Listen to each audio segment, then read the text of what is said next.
انسانی ارتقاء سے لے کر خلق خدا کی بھلائی تک موجودہ دور یہ بات واضح کرتا ہے کہ تم ہر میدان میں اہل کفار سے پیچھے رہ چکے ہو۔ علم و ہنر جو اسلام کی بنیادی دلیل ہے، تم اسی سے ناآشنا ہو چکے ہو۔ تم بھول چکے ہو کہ اس مذہب کی ابتدا ہی لفظ اقرا ہے، جس کا معنی ہے پڑھ۔ اور پھر سورہ زمر کی آیت نمبر 9 میں اللہ تعالیٰ فرماتا ہے، کیا جاننے والے اور نہ جاننے والے برابر ہیں؟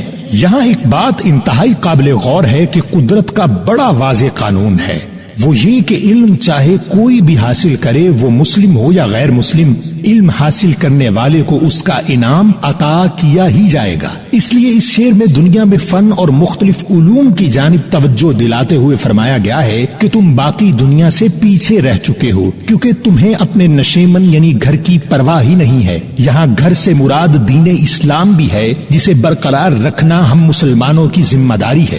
لہٰذا تم اپنی اس ذمہ داری سے بچنا چاہتے تھے، اور آج تمہاری حالت کا تماشا ساری دنیا دیکھ رہی ہے۔ اور پھر اسی بند کا دوسرا شعر ملاحظہ فرمائیے، بجلیاں جس میں ہوں آسودہ وہ خرمن تم ہو، بیچ کھاتے ہیں جو اسلاف کے مدفن تم ہو۔ دوسرے شعر میں فرماتے ہیں کہ تمہاری حالت اس وقت اس کھیت کے خس و خاشاک جیسی ہے جس پر بجلیاں گرنے میں انتہائی آسانی محسوس کرتی ہیں اور چند لمحوں میں کھیت کو جلا کر راکھ کر دیتی ہیں۔ یعنی تم اپنا دفاع کرنے کی صلاحیت سے بھی عاری ہو چکے ہو۔ آج تم پوری دنیا میں انتہائی بڑی تعداد ہونے کے باوجود ذلت و رسوائی کا سامنا کر رہے ہو۔ اور اسی شعر کے دوسرے مصرے میں شکوے میں کی گئی باتوں کا ایسا خوبصورت جواب دیا گیا ہے کہ کیا کہنے۔ فرماتے ہیں کہ یہ جو تم ماضی کی قوموں کی مثالیں دے رہے ہو کہ ہم نے تیرا نام سر بلند کیا، اگر ہم نہ ہوتے تو تیرا نام لینے والا کوئی نہ ہوتا، یہ سب تم نے نہیں بلکہ تمہارے آباء و اجداد نے کئی 100 سال پہلے کیا تھا۔ تم اپنی بات کرو کہ تم نے کیا کیا ہے۔ ناظرین، اس شعر کا دوسرا مصرع غور سے پڑھیں، بیچ کھاتے ہیں جو اسلاف کے مدفن تم ہو۔ اسلاف سے مراد باپ دادا ہیں اور مدفن سے مراد قبریں ہیں۔ یہاں اس سے مراد یہ ہے کہ آج تم اپنے ماضی میں موجود آباء و اجداد کے کارناموں کی مثالیں دے رہے ہو۔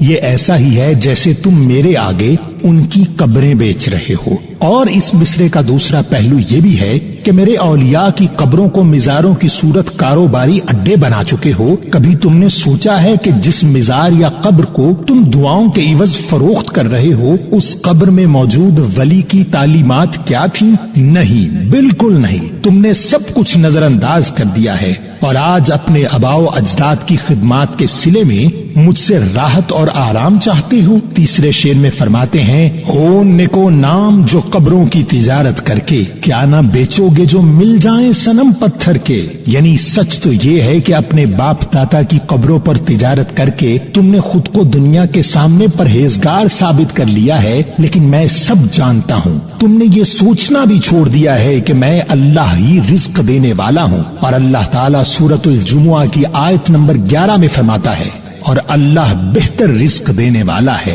تم نے رزق کے مقصد کے لیے ان قبروں کو بھی نہ بخشا۔ اور آخری مصرے میں فرماتے ہیں کہ اگر تم اپنے اسلاف کی قبریں تک بیچ سکتے ہو تو یہ بھی ممکن ہے کہ اگر تمہیں پتھر کی مورتیاں اور بت مل جائیں تو تم ان کا کاروبار بھی شروع کر دو گے۔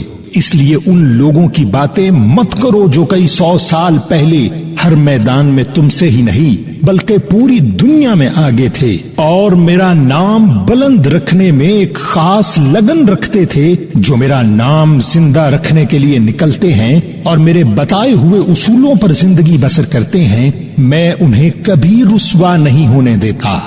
تمہاری اس حالت کا ذمہ دار میں نہیں بلکہ تم خود ہو، جس نے ہر قسم کے علم سے کنارہ کشی اختیار کر لی ہے۔